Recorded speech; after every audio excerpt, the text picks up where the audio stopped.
Does the government work for us or do we work for the government? Can the federal government take credit for saving us from a plot of its own creation? Tonight, has the federal government kept us safe, or does it just want us to think that it has kept us safe? Since the tragedy of 9/11, numerous crazies and low-level copycats have engaged in criminal behavior which they hoped would result in the deaths of innocent Americans and somehow advance their cause of jihad. If you ask the leadership of the FBI, most of whose field agents are tireless, dedicated, Constitution-supporting professionals, it will tell you that the FBI, has foiled about 17 plots to kill Americans during the past 10 years. What it will not tell you is that there have been 20 foiled plots, and of them, 3 were interrupted by members of the public. The 17 that were interrupted by the feds were created by the feds.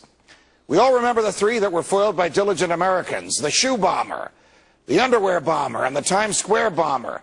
In all of these cases, the crimes charged were those of attempting to kill and conspiring with others to do so. In all 3 of those cases, alert Americans on continental flights or in the streets of New York City told authorities of bizarre behavior or actually subdued the threats themselves. There was no foiling by the FBI. The plotters were, thankfully, bumbling fools who had poorly planned their criminal behavior and who ended up harming no one. All 3 are serving life terms. But the more curious cases are the remaining 17 for which the federal government has taken credit. They all have a common and reprehensible thread.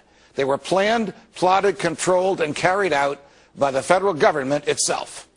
In all of these 17 cases, from the Fort Dix 6 to the Lackawanna 7 to the Portland parade bomber, the feds found young men of Muslim backgrounds, loners who were bitter at America. They befriended them, cajoled them, and persuaded them that they could change the world by killing Americans. In all these cases, agents worked undercover and portrayed themselves to the targets as Arabs of like un-American mind. In some cases, the federal agents used third parties to act as middlemen. The third parties were typically persons who had been convicted of crimes and who, in return for leniency at their own sentencings, were willing to work with the same feds who prosecuted them in order to help the feds entrap whomever else those feds were pursuing. Thus, in all 17 of these cases, because of the command and control of federal agents, no one was ever in danger, no one was harmed, no bomb went off, and no property was damaged. But in all those cases, the losers whom the feds targeted each believed that they were interacting with real plotters who would bring them cash and bombs. As we know, sometimes the cash arrived, but the bombs never did.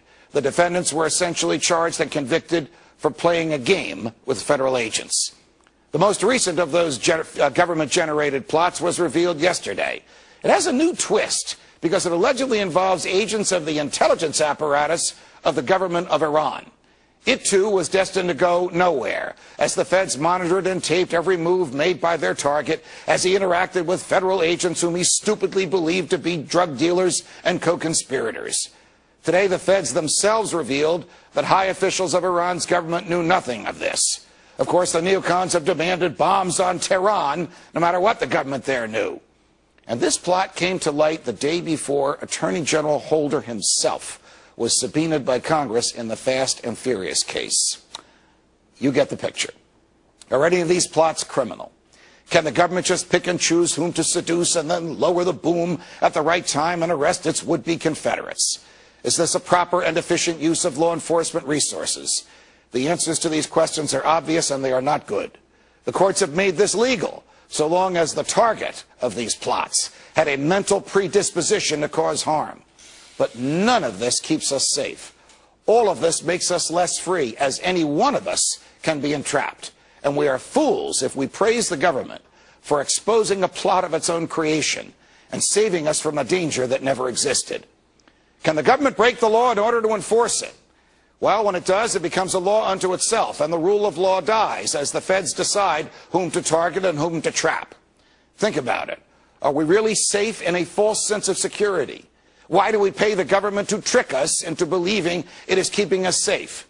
When no one is harmed and the government controls the plot, aren't we just punishing someone for his thoughts? And in a free society, aren't free people free to think as they wish? This must be so, because if the government can punish our thoughts, there are no limits to its power.